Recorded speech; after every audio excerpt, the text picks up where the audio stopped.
mejores mecanismos en ningún lugar del mundo, nada más preciso que estas catedrales y basílicas para medir el movimiento percibido del Sol. Y tú podías observar el Sol en movimiento aparentemente en el suelo usando sombras.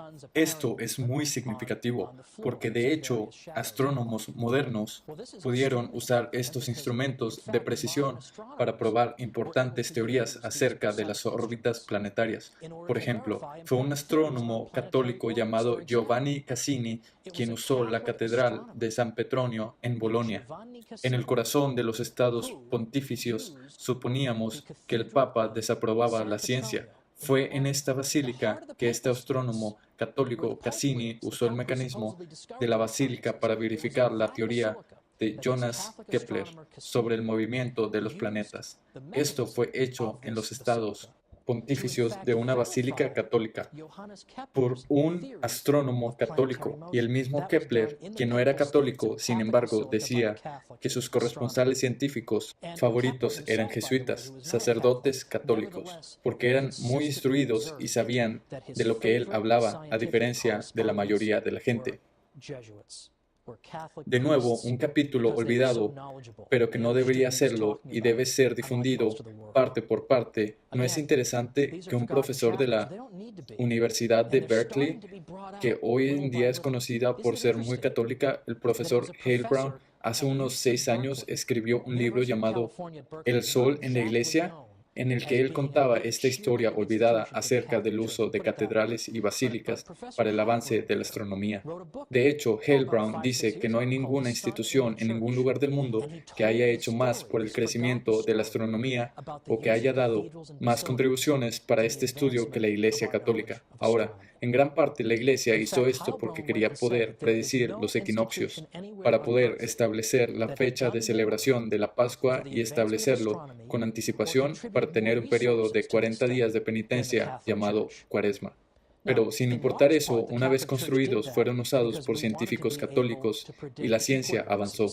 Capítulo olvidado, que ahora es recordado por un señor que hasta donde yo sé no es católico para nada, pero que está interesado en recuperar importantes descubrimientos y logros que por una u otra razón han sido olvidados. Ahora, la objeción en la mente de la gente, y perfectamente entendible en este punto, es: ¿y qué hay de Galileo? ¿Por qué puedes hablar lo que quieras sobre las maravillosas cosas que la Iglesia ha hecho por la ciencia en general y la astronomía en particular, pero ¿y Galileo? ¿Acaso no fue torturado, no intentaron matarlo o algo porque estaba en desacuerdo con la Iglesia? Pues esto es parte de una mitología que es muy difícil de sacar de la mente de la gente. Creo que es correcto decir que el caso de Galileo no es precisamente el mejor episodio de la Iglesia, y hay que reconocer que hay razones para lamentarlo.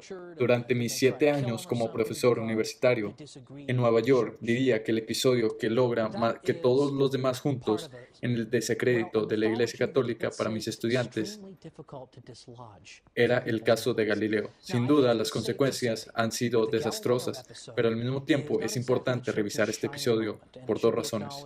Primero, porque no quiero aparentar que solo traigo las buenas noticias y que ignoro los casos no tan buenos. Y segundo, porque creo que la forma clásica de contar el caso Galileo es incompleta, injusta con una de las partes. Sí, como dije, no es un capítulo del cual hay que estar orgullosos, pero a la vez hay hechos que deben ser mencionados. Y antes de entrar en detalle con Galileo, diremos esto: Galileo fue un genio y hay cosas muy importantes que decir, pero su tesis principal, que la Tierra gira alrededor del Sol, no pudo ser establecida en su época, ni satisfacer a muchos pensadores. Creo que está asumido que si tú creías que el Sol gira alrededor de la Tierra en el siglo XVII, debías ser una especie de imbécil. ¿Qué pasa contigo, hombre? ¿No estudias la ciencia? Pero de hecho, todos los que pensaban que el Sol giraba alrededor de la Tierra en el siglo XVII tenían, de hecho, los mejores argumentos, importantes argumentos contra la postura de Galileo, y este mismo no pudo responderlos. Si tú lees a Galileo, él salía con algo como: «¡Hey, miren para allá!» y salía huyendo porque no tenía respuesta para eso.